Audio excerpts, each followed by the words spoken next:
Hello, one and all, and welcome back to another episode here at the Damage Report, where we're waiting to find out who's going to be president, because apparently, according to some people, we don't actually know. But we do. And so we're going to be running that down today, as well as a lot of other news. And we is both me, but also joining us once again on the show, the host of the Rashad Richey Morning Show, Dr. Rashad Richey. Welcome back to the Damage Report. Thanks for having me. Great to have you here. I've been in the wake of last Tuesday, like all the people whose opinion about politics I respect, I just want to touch base with them and see sort of how they're feeling about everything. And certainly a lot of that is going to be tied into the conversations we're having throughout the hour. But this is the first we're talking since Tuesday. So with Trump losing, but not necessarily like in a giant landslide or anything like that. Overall, what's your reaction to the election that we just had? Extremely predictable. So let me talk about first what Trump has done. Trump has done exactly what everybody believed he would do, which is to basically say he won no matter what. I said on my show 4 or 5 months ago that Trump was not simply setting the stage to win, he was setting the stage to steal it. It's not just about who cast the ballot, it's also about who counts them. And he was setting the stage so that the Supreme Court would be the ultimate vote counter. And that's what he plans to do. And I see two strategies happening here. One, obviously, is the Supreme Court, but I don't think that's a slam dunk. The second strategy is to file all of these frivolous lawsuits. And by the way, virtually 100% of them have been thrown out, but continue filing these frivolous lawsuits and you stop the certification of the election. If you stop the certification of these elections per state, then the electoral college in that state is never activated. You have until, and I think the rule says something like the second Wednesday after the first Monday, that's the statute. Basically, the calculation is December 14th. If you can effectively stop the electoral college by December 14th, you are now faced with a severe constitutional crisis like we have not seen in modern history. Exactly. It's the sort of thing that some people on cable news are talking about being exciting. I don't really find it exciting. I find it scary, but we are going through it and we're potentially approaching that date. And we're gonna be talking about a lot of this as we go forward. Everybody who's already watching, regardless of what platform you're on, thank you for joining us. Really do appreciate your support. Please feel free to hit the like button and share the stream so that people know that we're live. And if you wanna comment along, send in super chats or tweets or anything like that, we're gonna be responding as we go. But with that said, Dr. Richey, why don't we launch into this thing? All right, let's do it. So how is Donald Trump continuing to deal with the fact that he has lost this election? Well, according to reports from behind the scenes, he is consumed by his fury. That's what I'm reading. And look, I understand we should have a little bit of grain of salt when the news lines up perfectly with your expectations, but that's pretty much what I would have guessed, that he's consumed by fury. And bear in mind, the president hasn't made a public appearance since late last week. That was his Thursday night appearance. He has no public events on his schedule on Tuesday. I mean, why would he? He's only still the president for now. Why would he work or anything? But he does seem to be taking it pretty hard. There were reports from the Daily Mail, at least, that candles had to be lit because of the pervasive scent of fast food in the White House, as they sort of shame ate their way through their feelings. But anyway, that's behind the scenes. So we do have not appearances by Donald Trump, but we do have the most official venue for the thoughts and proclamations of the president. And that would be Twitter, of course. So here's what he's been saying recently. We are making big progress. Results start to come in next week. Make America great again. But here's the thing. Results don't start to come in next week. The results came in. You just don't like them. Yes, the certifications are going to come in over the next week, but there's no reason to assume that those are gonna be different than the vote totals. But at least based on this and things like, we will win, which if you're gonna do that, you should have done that last Tuesday, little buddy. So Rashad, he's whether he thinks so behind the scenes, he is projecting to his fans that this thing is still gonna turn out well for them. It's no surprise whatsoever. Remember, he's the same president who decided to project a lie about coronavirus because he said he didn't want people to panic. But every day he wants you to panic about the media. He wants you to panic about Democrats. He wants you to panic about whatever else that comes from the progressive movement of the American societal context. He wants you to panic about Black Lives Matter, but he doesn't want you to panic about an actual pandemic that's killing people. And even in that interview, he revealed he knew it was killing children and everything else. And at that point, we didn't even have one American death. So no, this is not a surprise that he's projecting a false image. Remember I said to you, based on one of our last shows, I said, listen, man, here's the code for Donald Trump. If he says it is not. If he says it is not, it is. So if he says he's winning, he is not winning. If he says that more votes are coming in for him, they are nowhere to be found. And here's the bottom line. I will give him some of these other states that they're contending. Remember, Joe Biden only needs 270, all right? Mm-hmm. And they're going through this whole voter fraud thing. I went on Donald Trump's timeline on Twitter, man. I have never seen so many flagged posts on Twitter in my natural life. Sir, if you and I had that many flagged posts on Twitter, we would no longer have a Twitter account. Okay, mm-hmm. So you go down his Twitter account and he's reposting people like Ted Cruz. He's reposting Lindsey Graham. And I'm listening to what they're saying, and they're actually making the case for Joe Biden. In Ted Cruz's comments, he's saying, oh, we found 6 people that voted who were dead. And we found another possible 15 individuals that should not have voted at all. Well, let's do the math. 6 plus 15 is 21. You're down by 50 to 60,000 in that state. Okay, let's find 50 or 60,000 more and you may have an actual case. Remember, in the court of law, it's not enough to prove fraud took place or irregularities took place in an election. You must prove that they were both pervasive and systemic, which means you have to find the impacted group. Typically, they all have to sign an affidavit saying we were directly impacted adversely, and it has to be larger than the vote total between the two contestants. That is a lot to do. So while they're on national media, they're actually proving Biden's case that they don't have enough votes to overcome the total victory of Biden. Yeah, exactly. Yeah. 21, even if those are true, and you're being probably overly generous in assuming that they're true, it's not gonna do it. You are going to need an army of the dead, an army of darkness voting. Literally.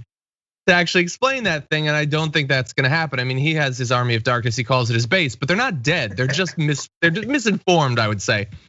But and look, what you just laid out, the numbers there seem so clear that I don't think any objective person can look at what any of them are doing and say they genuinely think that he won, or even that they genuinely think they can convince a court to throw out enough votes to give him a win. They can be doing these things and saying these things for reasons other than that it will give them the victory in the end. There's grift of all forms. Right. But there is gonna be damage done along the way. When Trump tweets things like, watch for massive ballot counting abuse, and just like the early vaccine, remember I told you so. Like the ballots have been counted. So that isn't even, like, it's not even a thing of trying to get his people to go to Arizona or Detroit or Philly or whatever and yell to stop the count. The count's basically done at this point. There's like a few late arriving ballots or whatever that may or may not be counted. That's just, stuff's happening, be mad, corruption. It's like ad libs, but for the death of a democracy. That's basically what it is. And then that's too complicated. So then he just tweets out ballot counting abuse. Well, yes, okay, maybe it's an abuse of you when the ballots are counted and it goes against you, but that was just one of the many things that's been flagged out as misinformation. And I don't think he thinks he's gonna stay in office. I think that he's probably starting to realize that the Supreme Court isn't even going to save him. But what he is doing is locking in millions of Americans who supported him, who will now have even less faith and trust in democracy and will be primed for the next authoritarian or wannabe strongman who's gonna try to run to replace Donald Trump the next time around. And it could be Trump. I said this a few days ago, Trump may run again in 2024. There's no constitutional prohibition unless he's arrested and in federal prison. That's the only way he could not run for president again, or he makes some kind of plea deal after he's president to where he will agree never to run again. But here's how deep it goes, man. In the state of Georgia, we have this uniqueness, right? We got 2 US Senate races in runoffs right now. Ossoff and Warnock on the Democratic side, Perdue and Loeffler on the Republican side. We don't have not one statewide elected Democrat in Georgia. Not one. We used that run the gamut. We don't have one.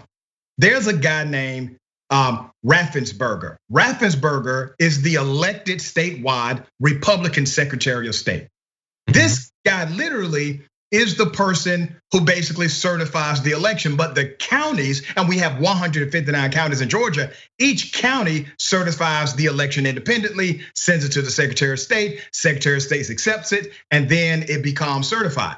Well, both Senator Loeffler and Senator Perdue, Republicans, called for the resignation of their Republican colleague, Raffensperger, yesterday. Now, why did that happen? That happened because Trump and his cronies told them to do it. And they told them to do it to create what you just talked about. It's not going to change the outcome, but it creates more confusion, divides us even further. And let me put it this way. It wouldn't be a surprise to me if Trump simply parlayed all of this into some type of private enterprise deal after this is done. Yeah, maybe. He's looking ahead to whatever the next step is gonna be. Maybe it's electoral, maybe it's running again, which if he's gonna do that, he's going to want to set up tens of millions of Republicans who think that thing was stolen from him. So he's never gonna admit that he lost. Or it could be for Trump TV.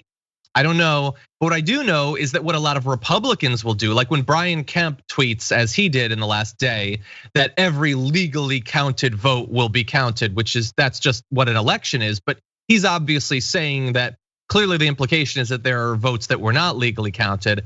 And then he did the weird thing where he attached a photo of himself. Like it wasn't a link to anything. It was just the tweet and then a picture of him. Yeah. I don't understand it. Like if you're watching this, if I ever do that, tell me not to. That's a weird thing to do. I don't get it. That Tom Fitton guy always does that. It's weird. But anyway, when I see tweets like this last one, and I won't burden you with many more, but the last one is highly respected Ken Starr, Pennsylvania's 3-day extension of the mail-in ballot deadline is a constitutional travesty. Legal scholars agree.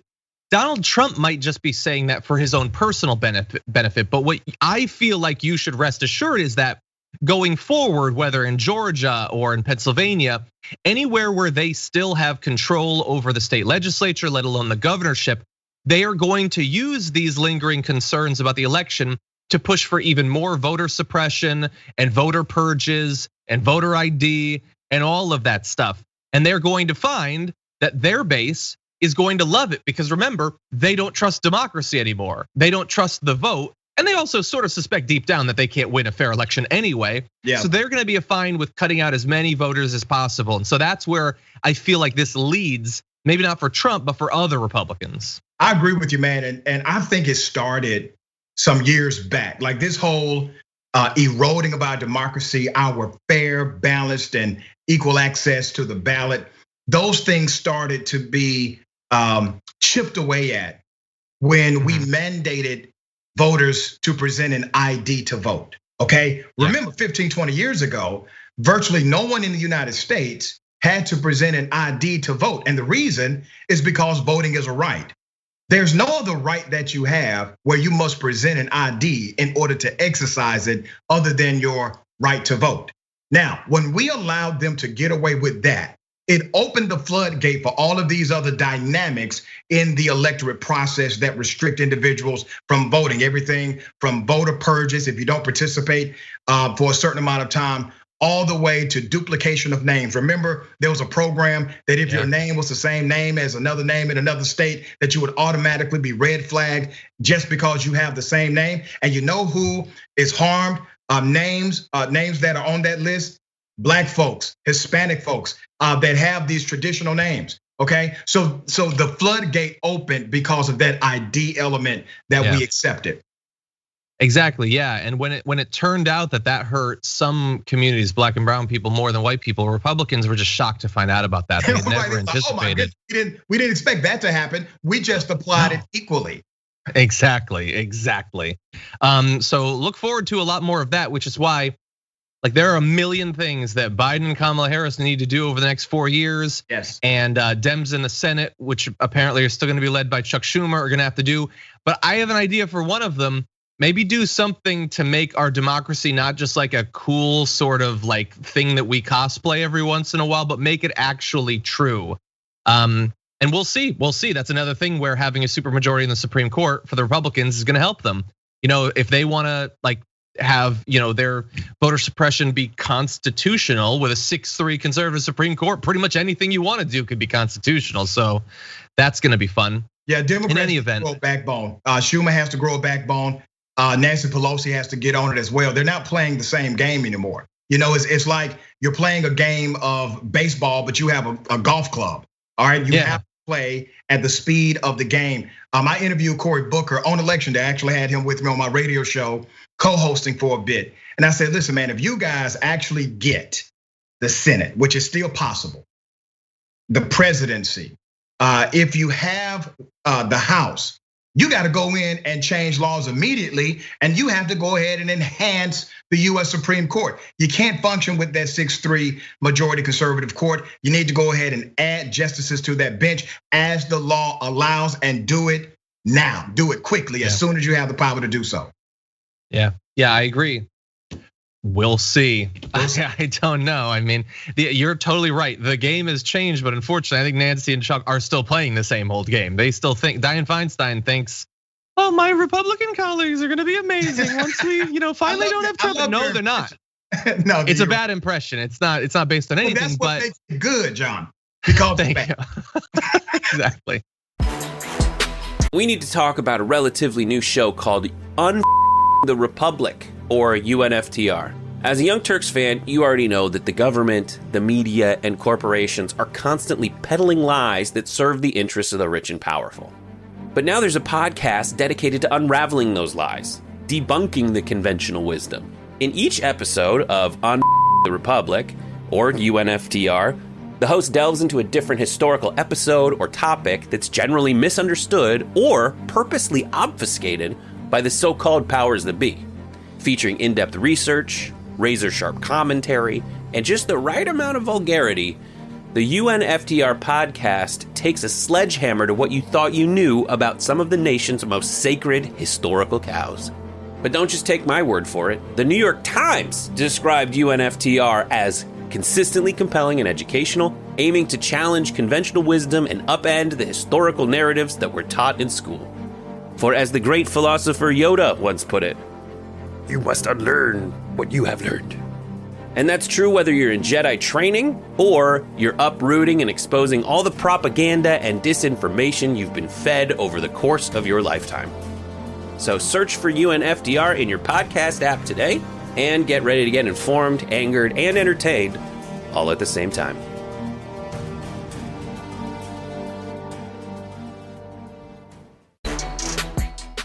So technically, this is the period where you're supposed to have that transition of power, and the power part of that is important, but the transition is also important.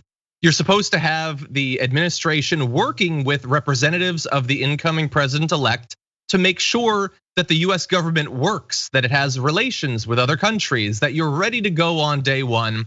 But since Trump is still pretending that he's going to be president come February, that's not actually happening. Trump administration officials have instructed federal agencies not to move forward with transition activities with Mr. Biden's team until a winner is formally identified by the GSA, according to people familiar with the matter. And this comes up in a lot of different areas, many of which are concerning if you want the US government to, I was gonna say continue to function, but I sort of mean start to function. Officials at agencies across the government who had prepared briefing books and carved out office space for the incoming Biden team to use as soon as this week were told instead that the transition would not be recognized until the GSA approved it. Without that designation, Mr. Biden's team is unable to view detailed classified information, send representatives in to embed with government agencies, and have the State Department facilitate calls with foreign leaders. There's more too, we'll get to that, but Rashad, they're basically stonewalling the transition that is supposed to be taking place. And there's only like 50 odd days until inauguration. They kind of need to get going on that. They need to get going. And what will have to happen now is that the Biden camp must rely on what we call back channel communications. And there are many who are in position of authority and position of executive power who have access to secret and top secret information. I'm sure Joe Biden has kept his secret clearance intact, which means he's able to get this information, and they're gonna have to give it to him. He cannot become president and then get everything on day one. It simply cannot happen like that. There's too much of a gap in that process. January 20th, based on the 20th Amendment of the US Constitution, that transfer of power has to take place. And Trump, because he never really puts the American people first, Trump has an easy out here. He can say, listen, I believe I won. I believe the votes will come in my favor. But because I love this country so much, we're going to go through the process of making sure the next president is ready in case we came short. He's not going to do that because it takes putting America first to ever utter something like that. Exactly. The idea that he would do that is pretty hilarious, but that's definitely not going to happen. But isn't that the sad thing? The idea of him doing something that's halfway decent is laughable.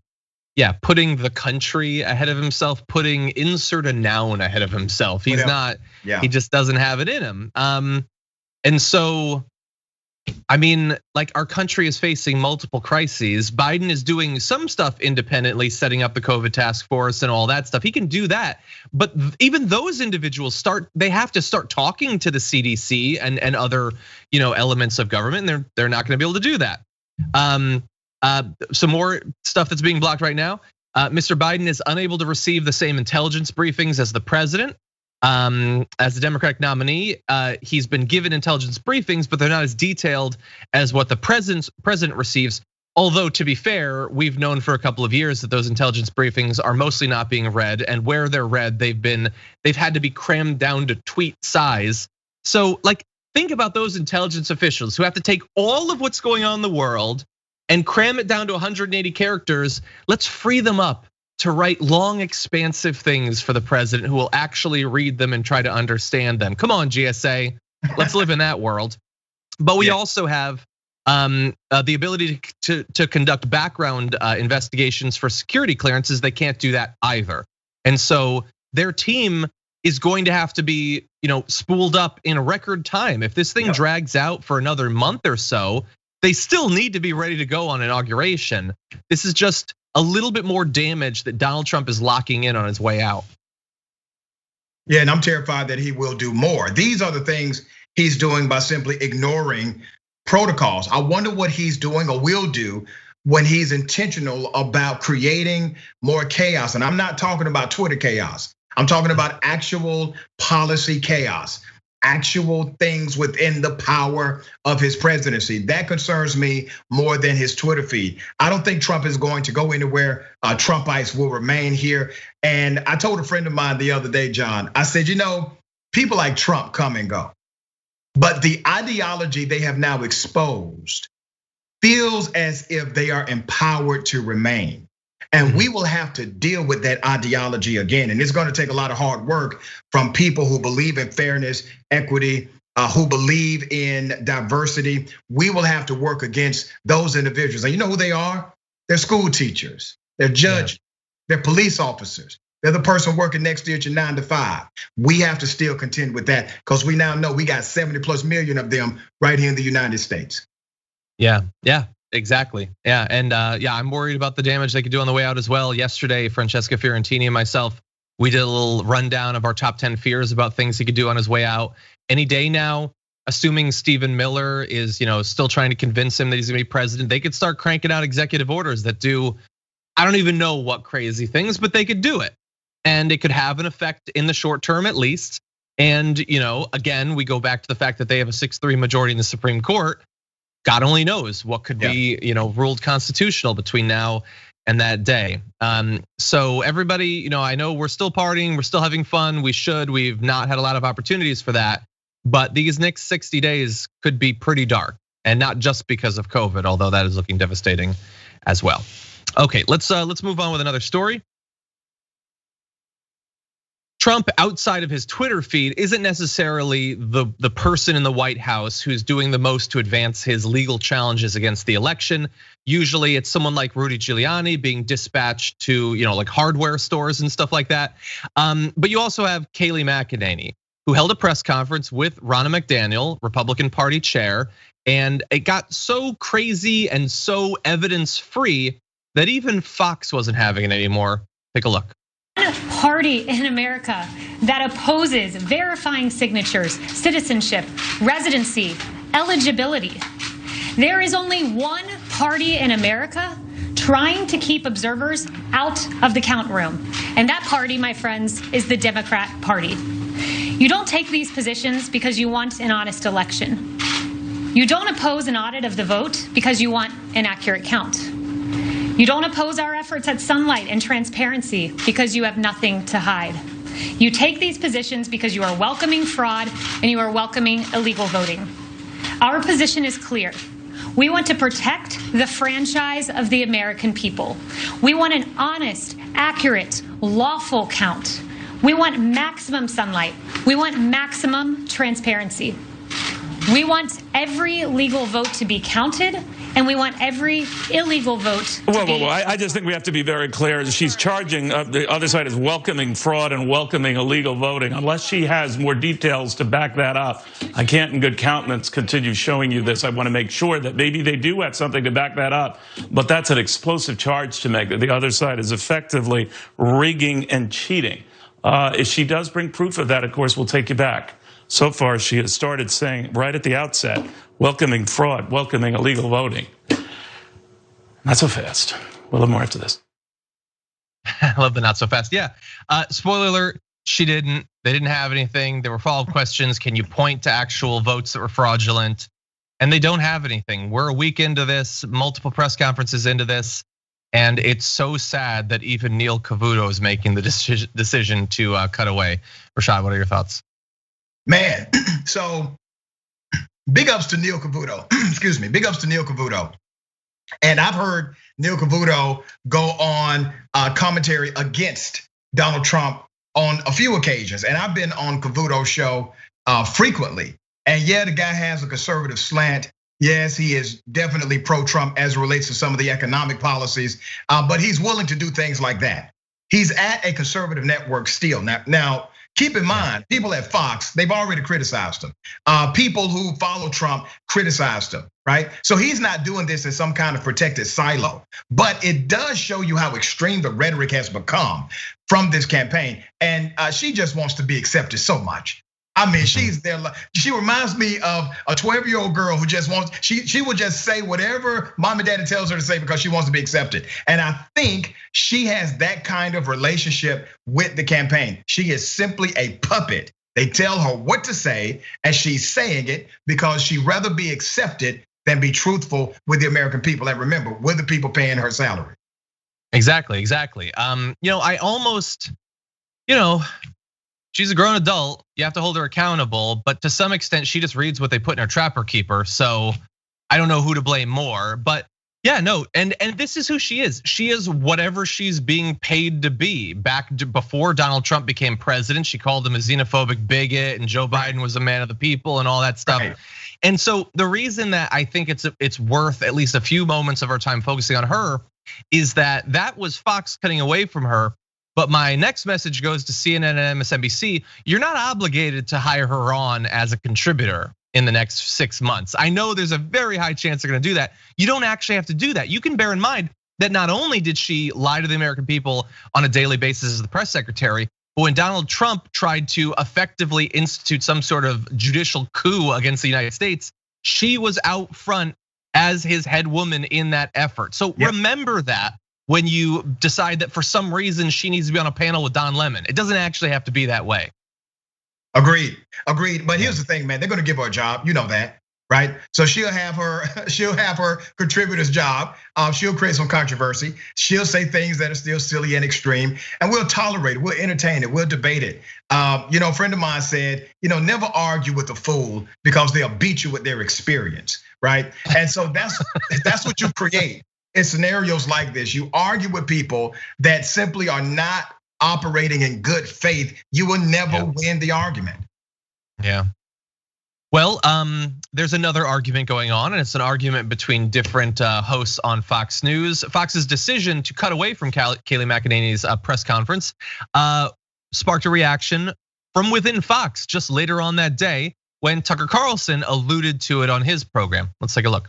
As of tonight, tens of millions of Americans suspect this election was stolen from them. That means we now live in a country where a large percentage of our population no longer believes that our democracy is real. That is sad. It is also dangerous. It could easily get worse. What we're doing in response is hardly the solution. It is making our country much more volatile. It is setting us up for something bad. In a democracy, you cannot ignore honest questions from citizens. You're not allowed. You can't dismiss them out of hand as crazy or immoral for asking. You can't just cut away from coverage you don't like. You can't simply tell people to accept an outcome, because force doesn't work in a democracy. That's dictatorship. In a free society, you have to convince the public of your legitimacy. You have to win them over with reason. Democracy is always a voluntary arrangement. Telling voters to shut up is never enough. Okay, so he said the cutting away thing, attacking, but in a cowardly sense, he wouldn't actually name Neil Cavuto, saying that you can't simply cut away from people, and this is Tucker Carlson's grift. It's trying to win an argument through dishonest use of language. So he said, you can't cut away from honest questions, and then everything else was supposed to be sort of contingent on you accepting that first thing. But we're not talking about honest questions. We're talking about insane, vague, ill-defined, whiny crybaby responses to losing an election. And he knows that. And understand the comparison that he was making there was something is bad for democracy. And he was contrasting two things. On the one hand, you have an attempt to convince your 70 million voters that the election was stolen and we're gonna go to the courts to overturn it. And people like Mark Levin are gonna say that the states should just give the electoral college votes to whoever they want. Screw the will of the people. That's the one thing. But that's not what he's warning against. He's warning against Neil Cavuto cutting away from her. So between those two things, he identifies the cutaway as the thing that is dangerous, perhaps deadly for a democracy, not the attempt to win an election by losing by millions of votes and getting a judge to give you the win. Yeah, Tucker Carlson, I don't like him. He's a silly man. I've been on Tucker's show a few times. I've debated Tucker. I completely mopped the floor with Tucker Carlson. And so much so, he refused to have me back on his show, right? Nice. He sets the stage, right, that's a badge of honor, by the way. He sets the stage so that he seems as if he's the ultimate authority of the good guys, right? And he tries to make everything that's adverse to his opinion evil and wicked and not part of democracy. Here's the bottom line. Democracy has actually spoken twice about the president of the United States. Democracy in this country said 2 times, we don't want this guy.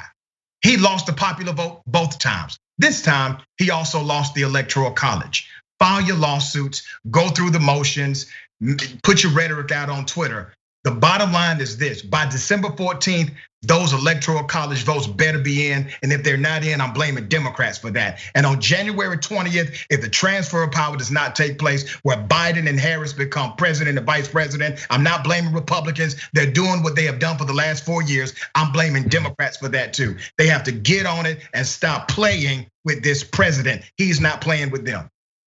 Exactly, yeah, couldn't agree more. How many ways are we supposed to win an election? Like this time we won the electoral college. The popular vote lead is gonna be even larger than the last time. 3 million votes to the Democrat wasn't enough. Like, is Punxsutawney Phil supposed to choose Biden? Like, is it supposed to be like a blue comet? Right, right. I mean, what omens do we need? Yeah, yeah, exactly. It's absurd. So Tucker Carlson there, he's a grifter. He is trying to do like a very tricky little dance to be able to pretend at some later date that he wasn't suggesting that Trump should win despite losing.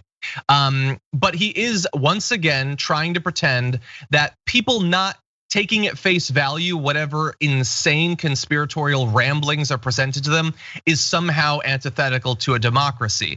Now, the muddying the waters include, in some ways, he will occasionally say things like he has admitted that there is a possibility that Trump has lost the election. Oh, well, isn't he merciful that he would do that? But the funny thing is, he, like Fox News in general, and he specifically, have inculcated such radical views of politics into his audience that even doing that, trying to have his autocracy and eat it too, like that is going to piss off a lot of his viewers. And so he is experiencing some strike back on Twitter as a result of that. In response to one of his election tweets, Soldier of the Light Pray for America says, "No, Tucker, you haven't heard us. If you're still on Fox, delete Fox News. You cannot save them. 70 million people are pissed and demanding change. Fox has crossed a line. We will never forget or forgive." Greg says, "Great monologue. I'm positive there's more to be said, including how your own network did an about face on election day. The tone was set, obvious, and continued since. We the people have noticed. I, for one, will never return. The bond was broke." Another person says, "We need to quit watching Tucker Carlson. Fox News needs a complete boycott." Now, they seem okay with him going over to Newsmax or OANN or whatever else passes for right-wing media once you get outside of Fox News. But this is what you've done to yourself. You've created a beast. You told it it's always right and that things will always favor it. And so when it doesn't, sometimes it bites you. Yeah, and he's created this dynamic for himself, right? He took and adopted the most extreme narrative he could find. And he realizes what he's done. John, don't think for a minute. And I know you know better. And people watching, just think about this. These folks do not believe the rhetoric they spew. They don't. They're not true believers. Just like Trump is not a true believer. Just like Ted Cruz is not a true believer. Lindsey Graham is not a true believer. Here's what they believe in. They believe in their silos of power. That is it. And this guy, Donald Trump, has created an avenue for power for all of them, including Tucker Carlson, including Ted Cruz, including Lindsey Graham and everyone else. So when they go out and defend the president of the United States, they're not defending the president because they respect the institution or the man. They are simply doing it out of the selfish reason of protecting their own green money. And that is it. And many are falling for it because there are true believers out here, John. There are many true believers who voted for Donald Trump, believe in the rhetoric of these false prophets. Yeah, 100%. Some of them doing it for their political benefits, some of it doing for their career. If you're a host on Fox and you saw those crowds outside the ballot counting places in Arizona, like chanting "Fox sucks," you got to be terrified of that. You know what? And like the fawning tweets from Megyn Kelly, like trying to get back into the good graces of the right. Laura Ingraham probably hates her life, but she doesn't want Megyn Kelly's life. Like she'd rather be on the inside hating her life than on the outside trying to get back in. So yeah, the grift continues. That's the nature of grift. Pretty much every Republican and everybody on Fox News, other than apparently Neil Cavuto, is full steam ahead with this thing isn't over. Donald Trump could still win. Dead people are voting. Cats and dogs living together. It's chaos. But it turns out that just a couple of years ago, back in 2018, when in a couple of elections, like for instance, Stacey Abrams versus Brian Kemp, those same individuals didn't like how slow the Democrats were to concede, undercutting a few of their arguments these days. Take a look at this roundup of those comments from back in 2018 that the Daily Show put together. Democrats are being sore losers. They refuse to acknowledge they lost the election. So what do? They cry malfeasance, wrongdoing, criminality, fraud. Democrats, more so than Republicans, seem to have a problem conceding defeat. Either the election system broke down or some mystery votes are hiding somewhere. You have a whole series of Democrats who've just said bluntly, if our candidate doesn't win, they stole the election. The Dems just want to make America suffer. It's like losing the World Series and demanding an extra inning a day later. The Democrats are refusing to accept the declared results of the national media. So how do they do this? Lo and behold, they find missing ballots. The radical left is attacking the sanctity of our votes, refusing to accept the midterm election results. So what if these were Republicans refusing to concede? Democrats may see how they'll be able in the future to steal elections through lawsuits that they can't win with the voters. Ramping up election conspiracy theories, accusing Republicans of outright stealing the election. Kind of rich. You know what? Sounds sore loserish.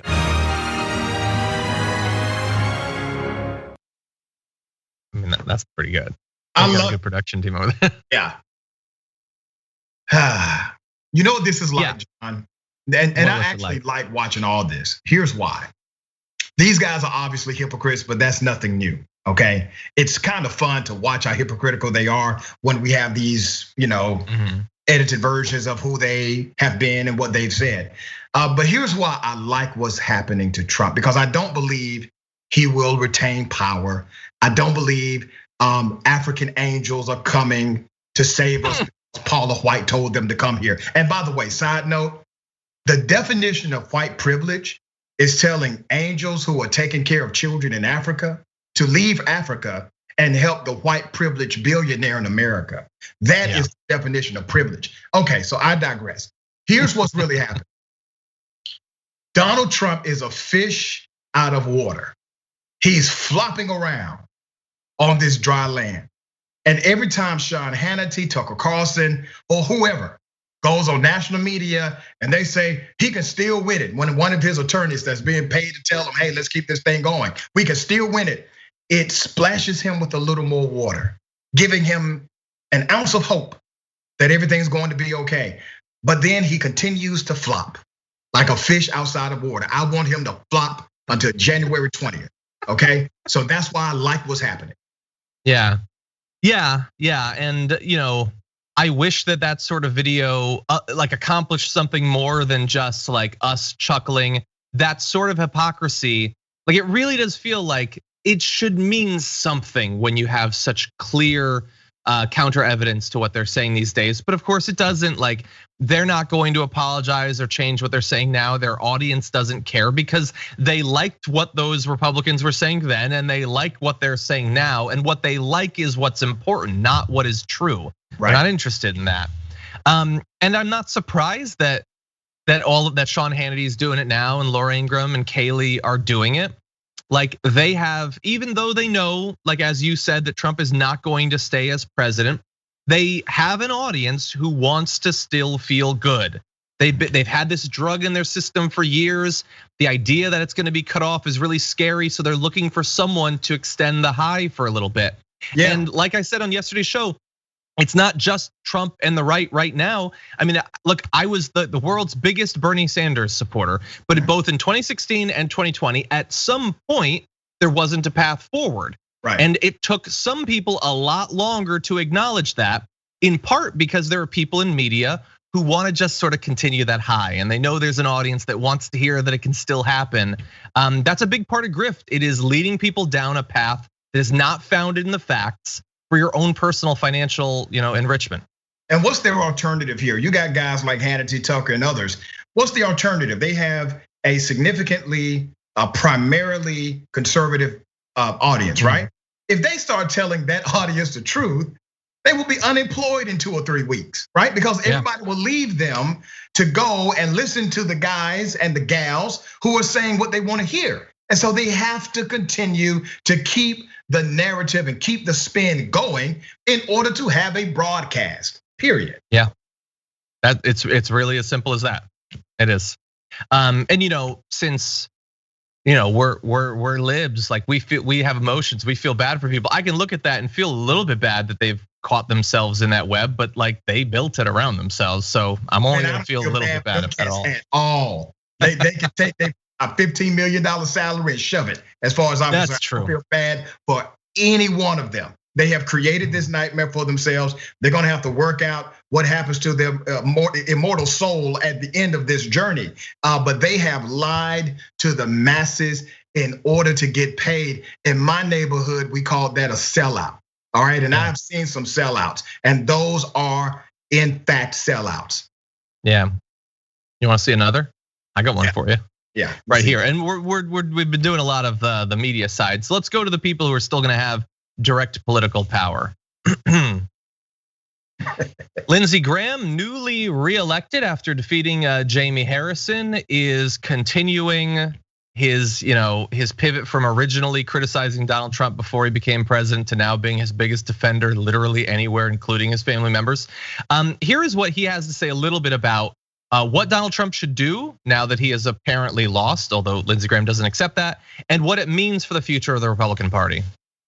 looked at, and the software was used all over the country.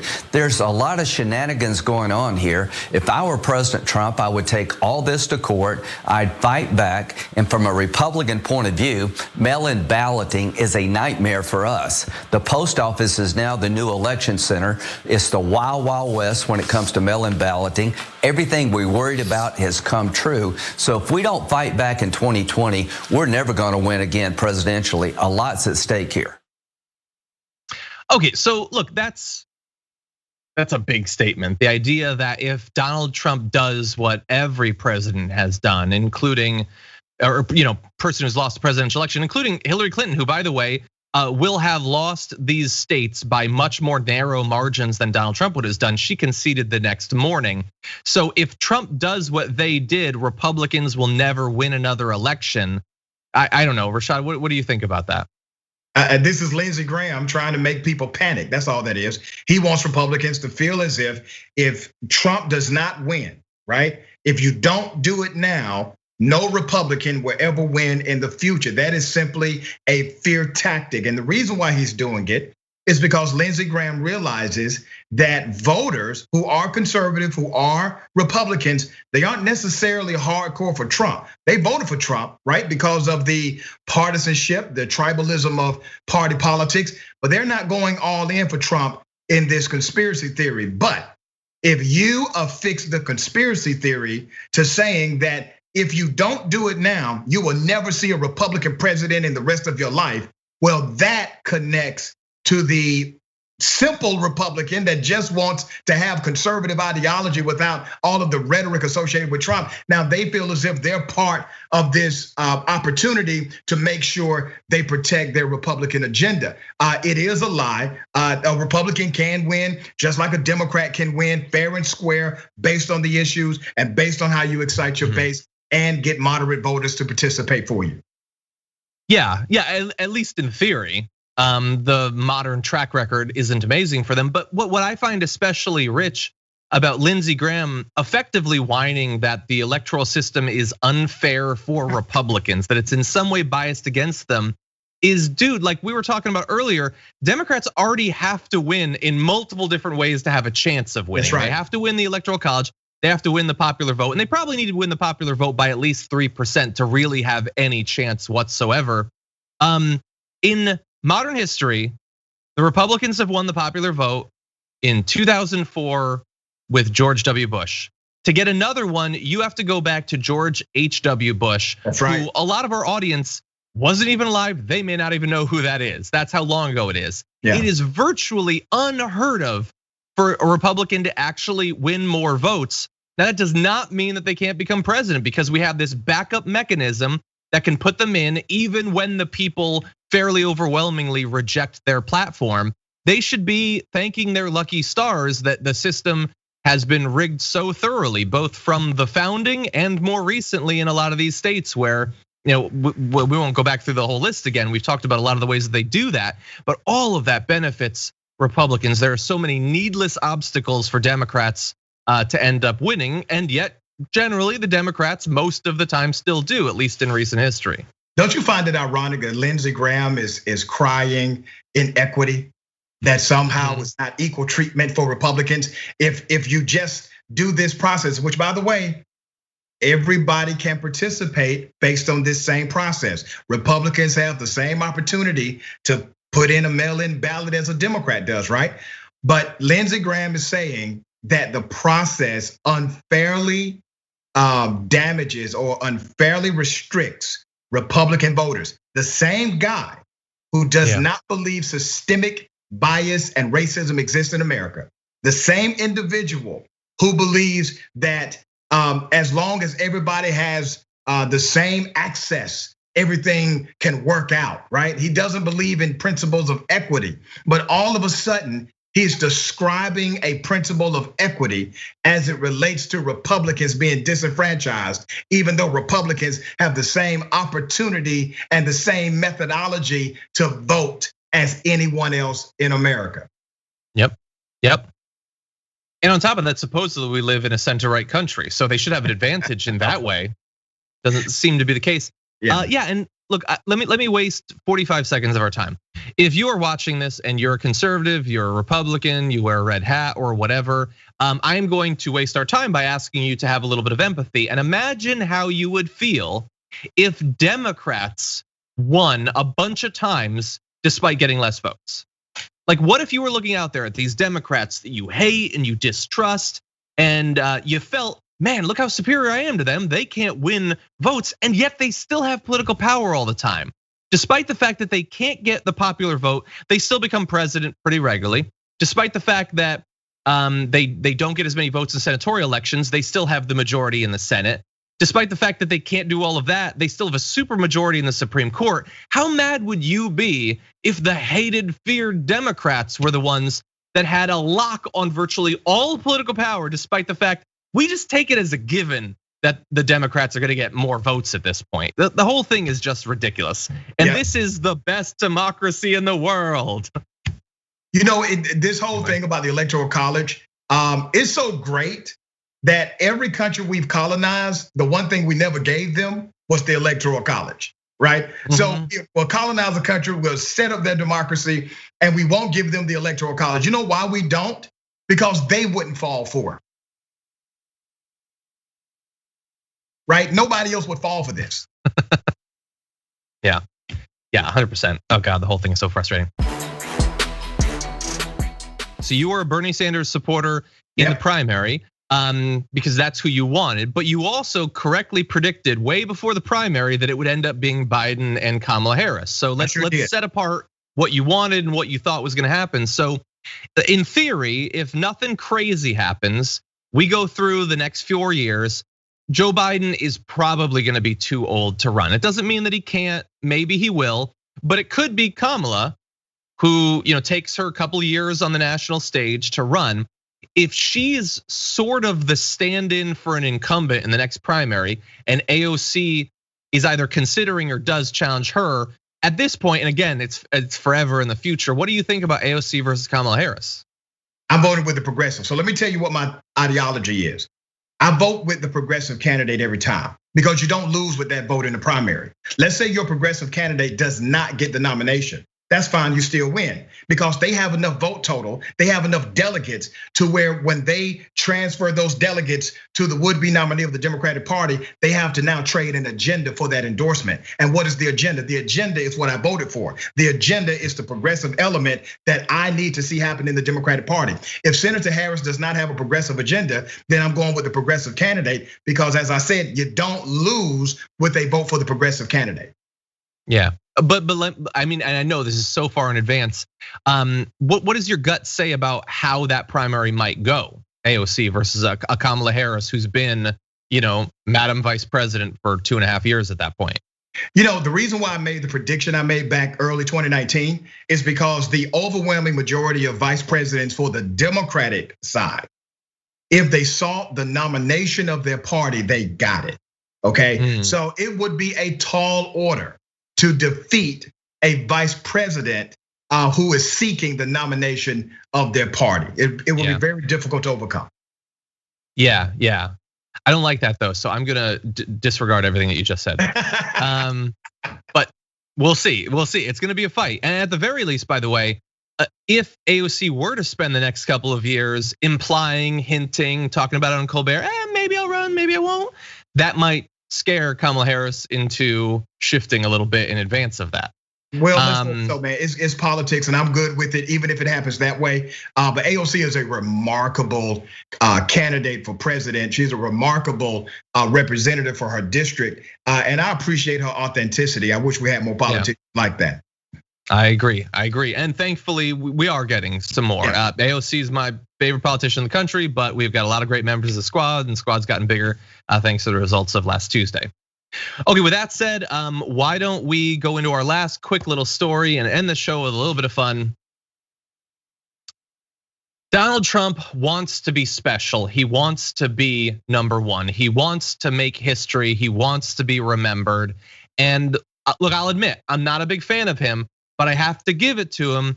He has found a way to do that. He has made history, even amongst all these presidents that we've had.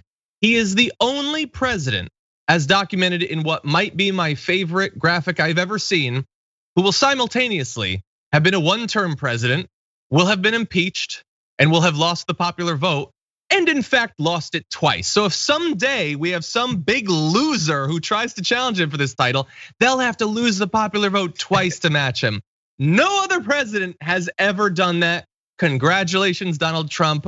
School children in 200 years will still be learning about what a massive loser and failure you were. He said he was going to be winning. And this is a victory. This is a win. This is something that he's better at than anybody else who has ever lived on the planet Earth. This is great. Yeah, I don't know if the show The Biggest Loser still exists. If it is, cancel it. If it's not, don't reboot it, because it'll never be true. No matter how much anybody loses, he will be the bigger loser. Yes. Look at that. Let's bring up that graphic again. I mean, that is decades and decades and decades of presidents and so much history wrapped up in there. And any one of those dots is worthy of, and indeed has received multiple documentaries and books. Think about Trump and Nixon and all of that. George W. losing the popular vote, but still every one of those is a big loser in one way or another, and indeed probably an indictment of American democracy. But he's that only one in the center who managed to lose in every way that you could lose. I mean, look, in a way, the joke is sort of on us, because despite the fact that all that happened, he still got to do quite a lot of damage to America. And a lot of that damage Biden can't renew. He can't bring back the people who needlessly died to COVID. He can't suck the carbon out of the air that was needlessly expelled because of the environmental deregulation from Trump. He can't reunite necessarily all of those families that have been separated. He can't undo the needless non-consensual hysterectomies and all of that. But at the least, at some point, this is what he will be remembered for: failing in ways that no president will probably ever fail again. You may have to update the graphic once he's indicted, so you may have to add another circle. Exactly. At this point, he's the number one, but he can insulate himself with shields of other forms of failure going forward. I don't know. Maybe he could fall down the stairs or something, do something just in case. Because Don Jr. wants to run someday. He's looking like a pretty admirable loser at this point. Yeah. He might be able to challenge you for the title. Anyway. Yeah, and they have a dynasty now, man. This is the new family business, by the way. Trump and politics will become the new family business. They're not going anywhere. They're going to stay here, and they're going to ride this wave until the people that support them are no more. Yeah, I fear that you're right, and I fear that this being a reality show thing that we've got going, the tagline for them is they put the nasty in dynasty. Anyway, I'll see myself out. But first, I'll see our guest out. Dr. Rashad Richey, it is always a pleasure to have you on. Thank you so much for joining us and giving your experience. Where can people see more of your work? They can always follow me on Twitter at Rashad_Richey, RASHAD_RICHEY. Same thing for the gram. You can find me at RashadRichey.com. The Rashad Richey Morning Show can be heard in Atlanta on 1380 WAOK. I'm also the political commentator for V103 FM, the largest urban station in the country. But get all that stuff at RashadRichey.com. Awesome. Thank you so much. Have a good one. Thank you, man. Joining us once again on the program is the nation's DC correspondent, Ken Klippenstein. How's it going? Hey, John. Good to be with you. Good to have you here. Did not want to get too far away from election day without touching base with our favorite investigative journalist.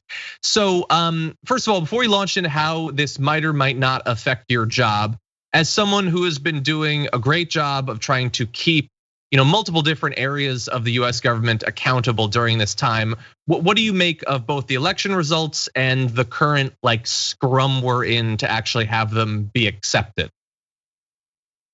Well, I think that we're all lucky that the election wasn't closer, because the legal basis for the president's attempts to try to call into question the results are going to be hard to do, since Biden won 3 or 4 states that Trump needed to win in order to win the election. But with all that being said, we're seeing that Lindsey Graham, Mitch McConnell comes out in support of President Trump's refusal to accept the refusal to concede the election. So what we're seeing is Republican support for the president against this narrative that, oh, Trump is uniquely different from the rest of the Republicans. The Republican Party is decent and separate from him. So that's sort of stunning to see, given that the election was not really that close. Yeah, I mean, we have Mike Pompeo earlier today saying there's going to be a smooth transition to a second term of the Trump administration. And obviously, Kayleigh will say whatever Kayleigh's going to say, but you have Ted Cruz and Lindsey Graham and Marco Rubio is like trying to like weaselly be like, we're going to count the legal votes, but we know what that actually means. That's like wink, wink. Some of them aren't legal, everybody. Maybe there's a lot, maybe it's enough. So yeah, Trump, if the idea is that Trump is different in some way from these others, Trump at least is from hiding making this case. They're all going before the cameras and making this case. They're arguably worse in this. But so far, based on what you know about DC, your political experience, we knew that they were going to try theoretically to challenge the results. At this point, does it seem likely to work? I don't believe so. But again, what's so amazing is that seems to have no effect whatsoever on how aggressively Trump is going to go ahead and say I won or the results are illegitimate. It seems like Biden could have won every state and he'd still be saying this. This is the kind of behavior I would have thought would happen if maybe it was like Bush and Gore in 2000, where there's one state and there's a couple thousand votes difference, but instead there's like 4 states that he needed to win. Yeah. And the difference is in at least the tens of thousands in many cases. Interesting. Okay, so I want to go a little bit into your job. So I've had a bit of time to sort of think about how Biden becoming president is going to affect whatever it is that I do, whatever this job is. And it did take some thinking because I can barely remember a time when Donald Trump wasn't president. I did this job for years then, but I don't remember it at all. So in what will your job as an investigative journalist who accrues sources in DHS and ICE and all of that, what ways will it change? What ways will it stay the same? A lot of my sources tend to not be political in the sense of that they're not partisan. So I don't think that my relationship with sources is going to change, and that actually insulates me from a lot of the access tendencies that a lot of reporters become beholden to. That being said, it's been nice for liberals to discover that they have moral compunctions with child detention facilities under ICE over the last 4 years, and that's not to say that the conditions now were identical to Obama. They're considerably worse, but a lot of the same institutions, the sort of building blocks for what Trump ended up constructing, were there during Obama, and it was much harder as a reporter. My focus has not really changed that much. If you look at my reporting prior to the Trump administration, I was talking about a lot of the same things. I can say that now, a whole lot of people paid attention. My hope is just that going forward, that will persist. Mm-hmm. So yeah, I mean, I can only speak for myself, but my concerns about the child separation and stuff, like already, even before inauguration, I don't care about it anymore. No, I'm joking, but unfortunately, some people in the media might actually forget about that. So really fast, I don't know how much time you've had so far to really touch base with your sources, many of which will likely transition over to the Biden administration. They're not necessarily that top level political appointees, they're civil servants. Do they expect that in some of these areas, in DHS, in surveillance of journalists, in immigration, deportations, things like that, are they expecting a big change? The impression I get is an overwhelming sense of relief that at least the worst is going to be gone. And many of these guys have been inside for years and years. And so they're not naive about, thinking what kinds of things a politician's saying in the election context is going to be exactly what ends up happening. So they're pretty clear-eyed about all of that. But all that being said, there's still a sense of relief because the stuff that's happened under President Trump, not just with respect to actual, policy that we're talking about on immigration and things like that, but just gutting the civil service. He issued an executive order recently that removes effectively a lot of the protections that civil servants have. That is something that Biden is very likely to reverse, and that there's a lot of relief completely apart from politics. Just because then you can't be fired for political reasons just because your boss doesn't like what you're doing or that you're not towing the party line on things.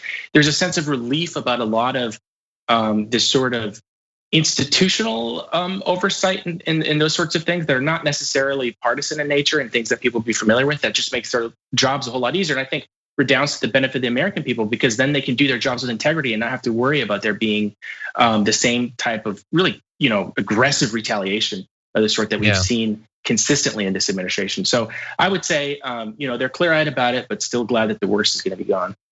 Yeah, I want to talk more about Biden in just a moment, but we are still in the transition period, although technically it hasn't really started because the Trump administration has blocked Biden from really getting that going.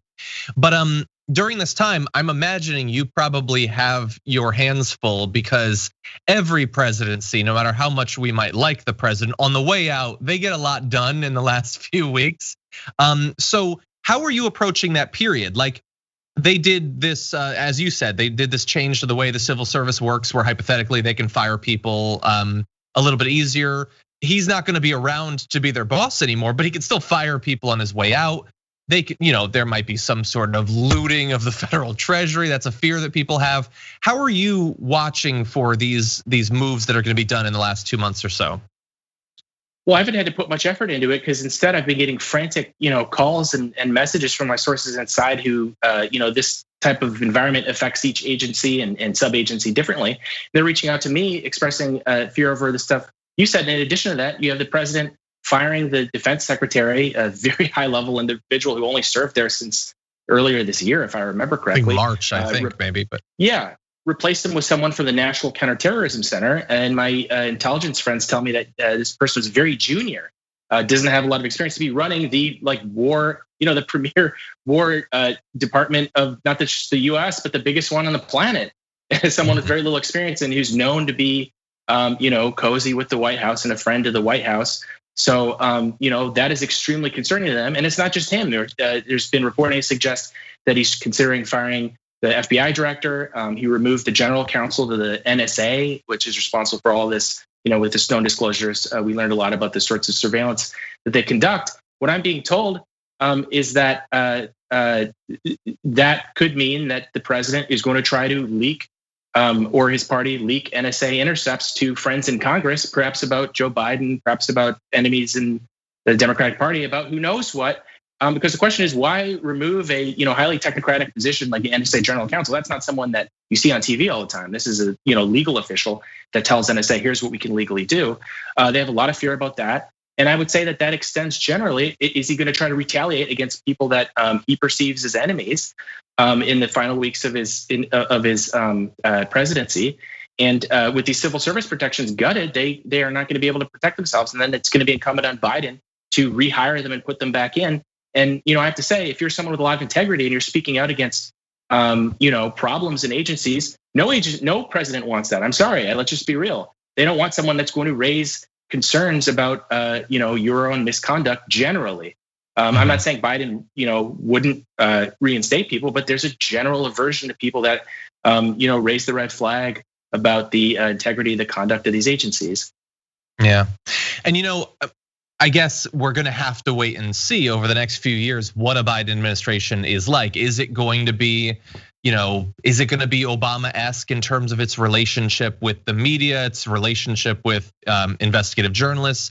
We don't know for sure, and I don't even know to what extent your sources can help you to predict, but do you have any sort of expectations as we go into the next administration in terms of how transparent things will be? Will there be a change to the way FOIAs are managed? I mean, from your tweets, it seems like there's a likelihood that our sun will eventually gutter out into a brown dwarf before some of your FOIAs are actually managed under the Trump administration. What are some of your expectations in terms of how Biden will interact with individuals such as yourself? I think you'll generally see a moderate improvement under the present administration. One of the problems with somebody like Trump, who's so good at just hijacking the media narrative with whatever crazy soundbite he's issued, is that there's not as much attention paid to the technical nature of the ways that he's undermining government and enhancing the White House's power. So, to give you an example, I think that there will be a lot more interfacing with Congress, for instance. Congress is really the only democratic oversight we have of the intelligence community, and the very spooky stuff that they do in secret, a lot of which is necessary to keep secret. But then how do you, have oversight of that? Well, you give security clearances to Congress people and their staff to be able to look at these things and say, is this rational? If it's not, we're going to then hand it to the press. Trump, his way of handling that is just not to interface with Congress. He just doesn't respond to questions from them. I've talked to very powerful Congress people. There've been cases where Republicans want to know things his own party, and he won't produce things. And the only legal mechanism they have at that point is the subpoena if you're the Senate, and in some cases the House. But that's that can be a high bar to clear, and it's time consuming, and they have limited resources. So I think even just having a president that believes in the co-equal branch of government that is Congress, and in my opinion, one of our most democratic branch, because we have a direct effect on who staffs it, and it's not something every 4 years. And they don't need $1 billion to run like the president does. Just having someone who believes in the legitimacy of that institution, as in my opinion, Trump does not. That's going to see a whole lot more transparency. FOIA will improve. Two, again, I agree with my sources. I try to be clear-eyed about this. The improvement is going to be moderate. It's not going to be dramatic or some whole new world. But just to have the worst edges of this kind of administration rounded off is going to help a lot, I think. Yeah, I agree. I think that metaphor is actually quite a good way to think about it. And it might be, I think everyone pretty much agrees that things are about to go a little bit more back to normal. Some of the norms are going to return, but normal does not mean great. And so thankfully, launching into this new period, we will have Ken Klippenstein out there doing the good work. And Ken, as always, really appreciate your reporting. Can't wait to see what you dig up under our new overlords. Excited to do it. Thanks for having me on.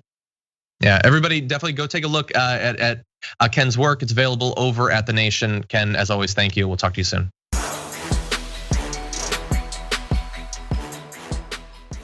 Thanks for listening to the full episode of The Damage Report. Support our work, listen ad-free, access members-only bonus content, and more by subscribing to Apple Podcasts at apple.co/TYT. I'm your host, John Adarola. I'll see you soon.